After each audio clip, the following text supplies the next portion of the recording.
Berkaca dari kasus perundungan di sekolah swasta elit di Tangerang Selatan, psikolog anak dan remaja Novita Tandri mengingatkan para orang tua tentang pentingnya hadir secara fisik dan emosional untuk anak yang tengah bertumbuh dewasa.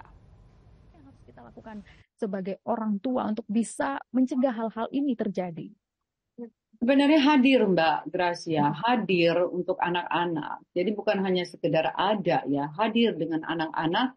Jadi setiap hari punya waktu secara berkualitas, kalau tidak punya waktu secara kuantitas, tetapi paling tidak ada waktu secara kualitas di mana orang tua ini hadir untuk anak-anaknya.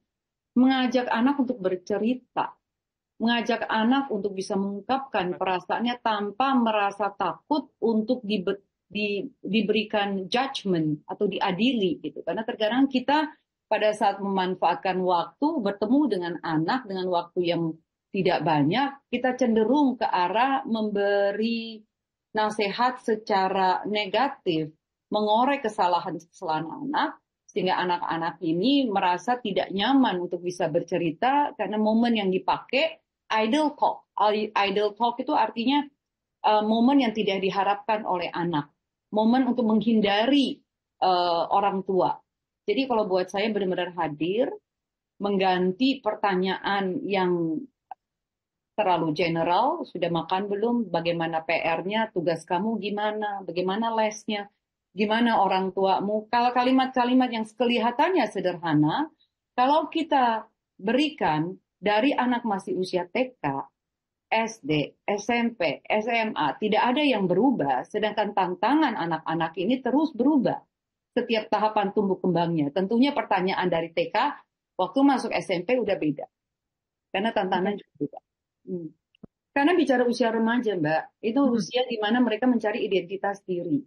Ada krisis identitas di sana, jati diri. Saya mau menjadi orang dewasa seperti apa?